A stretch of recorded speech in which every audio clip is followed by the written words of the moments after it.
Professor Andrea, and wonderful presentations all throughout. So I'm Dr. Vidhu Gaur from Management Development Institute, Gurgaon, India. And my paper is on an empirical study on women entrepreneurship in small-scale industries. Despite making up over 50% of the nation's total population, 48%, and contributing only 34% to the economic growth, women's participation in that process is limited. To develop a meaningful career for themselves, women are now taking on entrepreneurial roles. Although small in size, the small enterprises have had a significant impact on the Indian economy by helping to decentralize resources from male to the female side, making them better suited for employing women. The present study aims to identify the socio-economic factors that limit women's entry to entrepreneurship, those that adversely affect their performance. Additionally, it highlights the fact that institutions have created specialized programs for women entrepreneurs and how particularly in recent years, these programs have improved the socio-economic circumstances of women entrepreneurs. To be precise, any society's status and treatment of women are a barometer of its level of civilization. Is it visible? It is visible.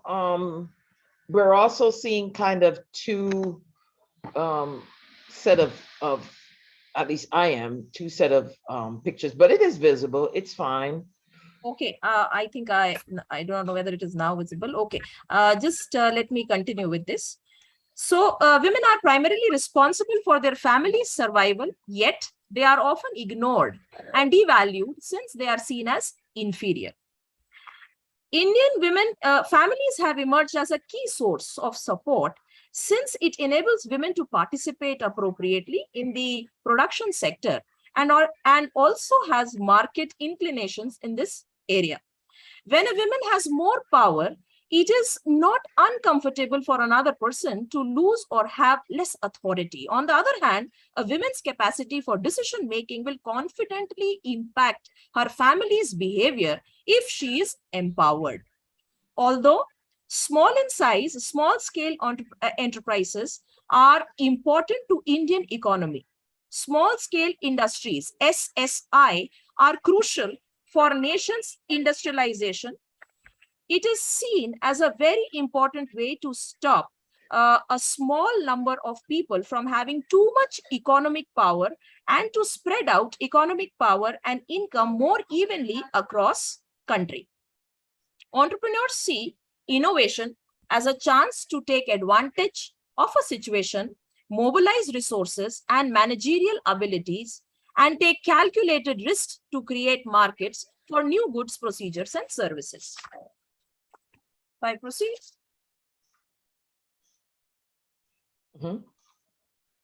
Yes. To develop, I think I've already covered this. Women entrepreneurs are individuals or group of individuals who start, plan, and manage a company. Women who invent, copy, or adopt a business activity are referred as women entrepreneurs. In terms of this particular, in terms of the idea of innovative entrepreneurs. A women's entrepreneur, according to the definition, is given by Indian government as a business owned and managed by a woman with a minimum financial investment of 55% of capital and providing at least 51% of employee produced in the firm to female labor force. Yes, so I just completed this. Yes, again, the status of Indian women entrepreneurs. Since the turn of 21st century, rising industry, urbanization, social laws have all impacted women's position in India. Over a time, a lot of women are going to college, getting technical training and getting professional degrees. And also a lot more women are working. With the growth of education and awareness, women moved from kitchen handicrafts and traditional cottage industry to non-traditional higher levels of occupation. The need for women to undertake specific entrepreneurial training programs that allow them to launch their own companies have also received considerable weight from government. Banks and financial institutions have also established specific cells to support female entrepreneurs, despite the fact that many women entrepreneurship ventures continue to be a greatly undeserved industry. This has helped women entrepreneurs return to the economic scene in the recent years. What is the objective of the study? So the objective of the study to identify socio-economic factors that limits women to entry into entrepreneurship and those adversely affect their performance. The study is based on both secondary and primary data. The study area is the present study is focusing and is on the present women on enterprises in Delhi NCR region specifically. Women entrepreneurs of SSI small scale industry were picked randomly without prejudice. A sample size of 300 was chosen at the beginning of this study, but only entirely completed questionnaires have been taken into consideration, which totals 215. Sample design primary data has been collected by using multi-stage sampling technique. The researcher, in the sense we have used a simple technique of percentage and averages and applied Likert scale and women entrepreneur and women empowerment index as well as composite index. MS Excel has been used for both data coding as well as data transcription. Now, these are the problems, women enterprises problems faced in small scale industry unit. So following, these are the problems that are stated here.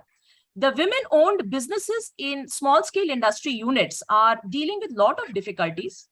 25.1% of 215 respondents reported having financial difficulties, indicating that banking institutions' financial resources were insufficient to manage the SSI units.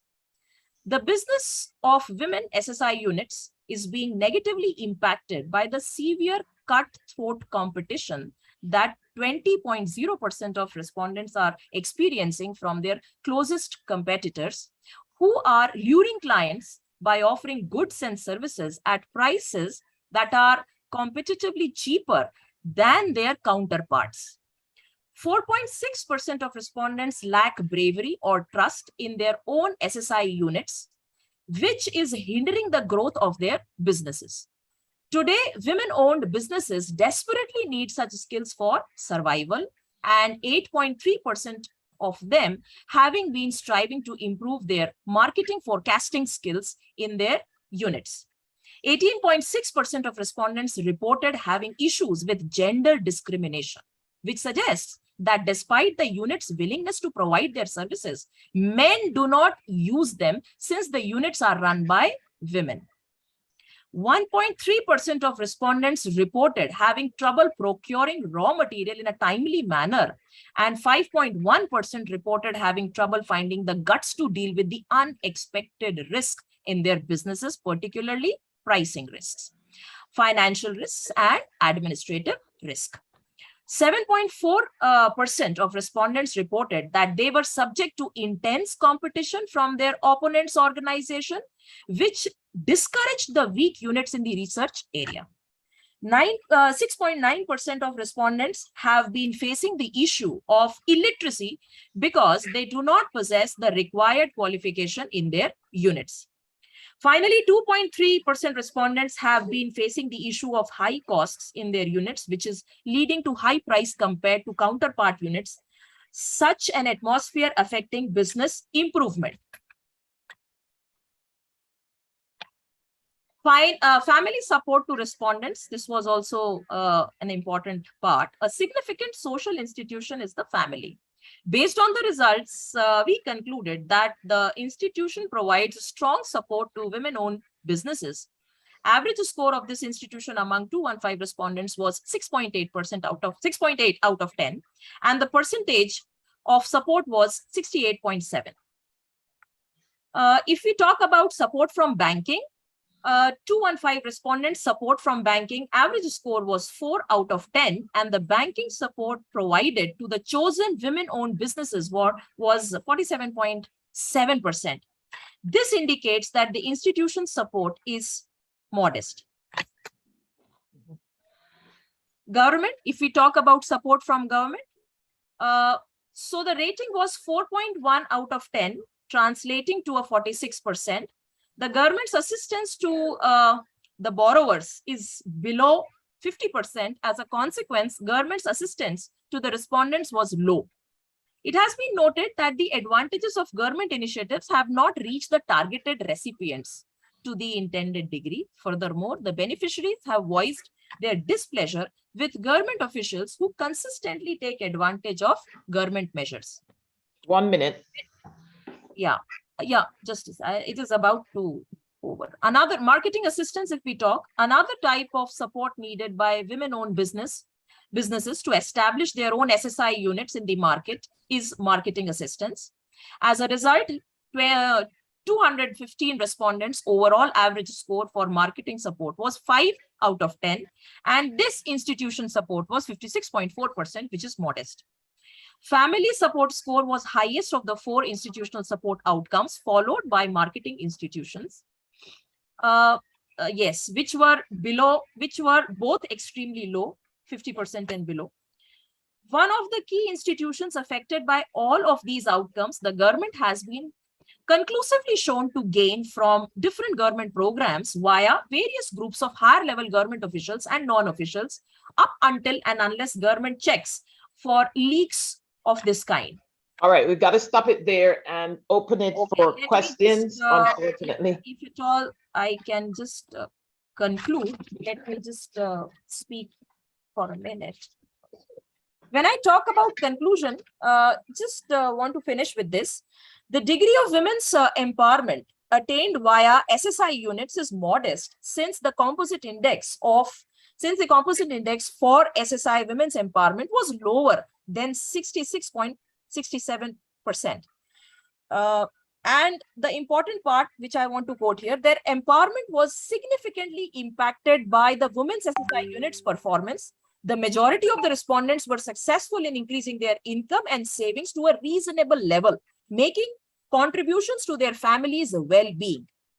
Yeah, so, and the last line that I would like to speak, the women-owned businesses should start the action plan making process by focusing on a few key areas, and they are setting basic business goals, identifying potential business challenges and opportunities, identifying the target market and competitors, taking into account and planning of all operational and financial need of units to reach their goals. Thank you. Thank you so much.